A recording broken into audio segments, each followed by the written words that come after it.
Kita lanjutkan perbincangan bersama bersama dengan Kabid Humas Polda Metro Jaya, Kombes Pol Yusri Yunus. Pak Yusri, ini patroli kepolisian ini dilakukan selama 24 jam Pak ya, setiap hari? Terus 24 jam. 24 jam. Oke, ini biasanya temuan-temuan masyarakat yang mereka berkumpul ini biasanya ditemukan lebih banyak di jam-jam berapa Pak Yusri? Ya tergantung ininya ya kontennya Mas. Contoh kayak ojol-ojol ini kan jam-jam ya, tapi kami terus bekerja. Kenapa kami harus bubarkan walaupun kumpulannya kecil? Karena dari kumpulan kecil itu nanti bisa mengundang kumpulan yang lain. Makanya harus cepat kita hal itu. Oke, kenapa saya tanya gitu? Karena ada kemungkinan nggak Pak nanti ketika PSBB ini betul-betul diperlakukan, ini kepolisian memberlakukan jam malam misalnya? Oh belum sampai ke sana. Belum sampai ke sana Pak ya. Tapi kalau misalnya melihat kondisi yang ada, bisa dijadikan tolak ukur begitu Pak? Kita kan ikut kebijakan pemerintah saja mana yang terbaik. Ya,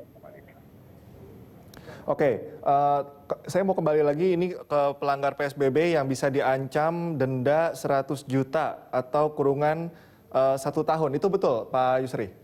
Betul Mas, di pasal 93 Undang-Undang Nomor 6 tahun 2011 ya tentang karantina kesehatan itu ancamannya begitu. Oke. Pasal 218 di KUHP juga ada.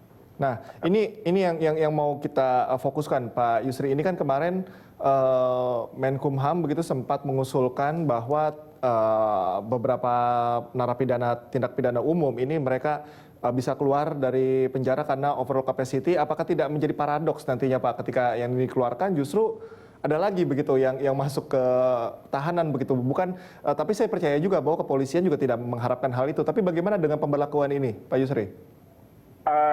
Kan ini ancaman di bawah 5 tahun, Mas. Kami tidak melakukan penahanan terhadap para pelaku-pelaku yang di sini. Ya, mereka proses berjalan, tetapi tidak dilakukan penahanan. Nanti kita limpahkan ke JPU dan dijelaskan di pengadilan itu, Mas. Jadi tidak ada bertambah. Oke. Jadi bagaimana sebetulnya kalau misalnya melihat treatment yang dilakukan oleh kepolisian sekarang, itu trennya bagaimana? Menurun atau meningkat atau sama saja, Pak Yusri? Kalau indikator yang kami temukan di lapangan sekarang ini, khususnya soal malam ya, banyak bobo ini sudah mulai berkembang, masyarakat sudah mulai mengerti. Makanya saya katakan tadi bahwa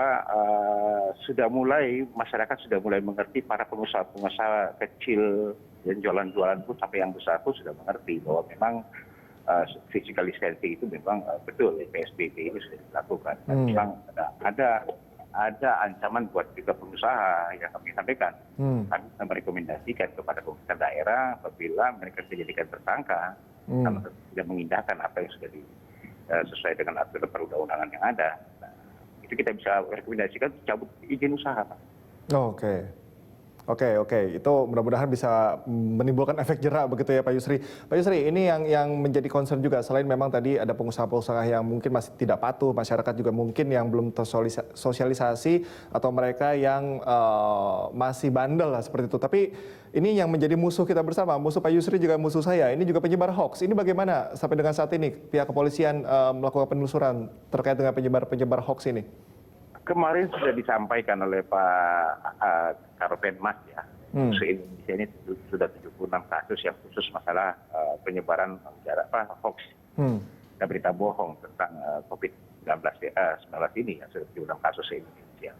Untuk Polda Metro sendiri sudah tim cyber di Krimsus Polda Metro Jaya sudah terus melakukan patroli di dunia maya, mencari akun-akun yang coba menyebarkan berita-berita bohong yang menyesatkan di situasi sekarang ini. Situasi masyarakat sekarang ini sedang menghadapi COVID-19. Janganlah dibuat kesalahan. 43 kasus sudah kita lidik dan sidik. Sudah banyak yang kita lakukan pemrosesan, penyidikan terhadap kasus. Contoh saja yang paling gampang. Kemarin ada penyebaran tol ditutup. Nah, ini tersangka sudah kita amankan. Sudah kita proses dan sudah kita amankan. Kemudian juga ada beberapa berita-berita bohong tentang orang yang sakit di pinggir jalan, kereta api, kemudian di depan ruko, toko, bahkan tadi pagi masih ada lagi pembunuhan apa segala, katanya ternyata itu hoax. Kami upaya pertama awal adalah stempel hoax dan kami berikan fakta-fakta. Kami berkoordinasi dengan Menkom dalam hal ini. Menkominfo juga sudah mengeluarkan berita-berita hoax selama COVID-19 ini.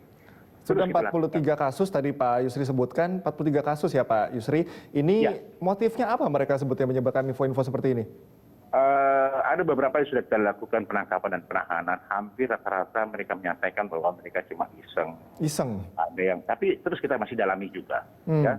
Oke. Ini kita proses sesuai dengan hukum. Undang-undang ITE kita terapkan di sini. Ancamannya 6 tahun penjara, ada 8 tahun penjara. Oke, ini kalau untuk kategori apakah sudah diberikan kriteria mengenai informasi yang dikatakan hoax yang akan ditindak atau yang tidak sudah diberikan atau diberi kriterianya Pak Yusri? Kalau selama masuk dalam unsur pasal yang dipersangkakan, Mas, itu sudah masuk di dalam undang-undang ITE. Itu kami kan proses. Oke. Kami akan lakukan pemrosesan kepada semuanya. Karena ini kan sudah betul-betul, saya ada kata-kata di bahwa situasi sekarang ini masyarakat menghadapi wabah pandemi dari COVID-19. Janganlah lagi dibuat resah dengan hal-hal yang tidak bagus. Contoh paling ini di Kelapa Gading. Sementara ada kegiatan pada saat itu dari wali kota, ada saja yang pelatihan pada saat itu, ada memvideokan dengan menyampaikan bahwa ini ada terjadi korban COVID-19 kena corona. Sehingga masyarakat di Kelapa Gading semua resah. Oke. Ini ada kita lakukan penangkapan yang bersangkutan. Cuma iseng aja Pak, kami itu cuma main-main aja Pak, pengen main-main. Nah itu ya. Oke. Itu dia punya. Nah artinya bagaimana sekarang caranya pihak kepolisian mungkin dengan kementerian, mungkin dengan Kemenkominfo begitu untuk mengimbangi kecepatan informasi hoax dan juga edukasi terkait hal tersebut agar masyarakat tidak termakan informasi hoax tersebut Pak Yusri? Betul. Makanya kami patroli cyber bersama Patroli cyber, oke. Dari Kominfo. Kami temukan langsung, kami stempel hoax. Ya. Karena setiap kami temukan ada yang beredar di media sosial, baik di Facebook. Contoh pagi tadi sudah kami stempel satu lagi. Ya, ada perampokan. Padahal itu kejadian bukan perampokan, tapi orang sakit pada saat itu. Kami langsung stempel hoax dan kami langsung sebarkan lagi ke media sosial bahwa ini berita hoax. Di satu sisi kita masih profiling pelakunya, masih kami mencari terus pelakunya. Kalau kita temukan akan kita proses sesuai dengan hukum yang berlaku. Oke, baik. Terima kasih atas waktunya bersama kami, Kombes Pol Yusri Yunus. Pak Yusri, selamat bertugas kembali dan tetap jaga kesehatan.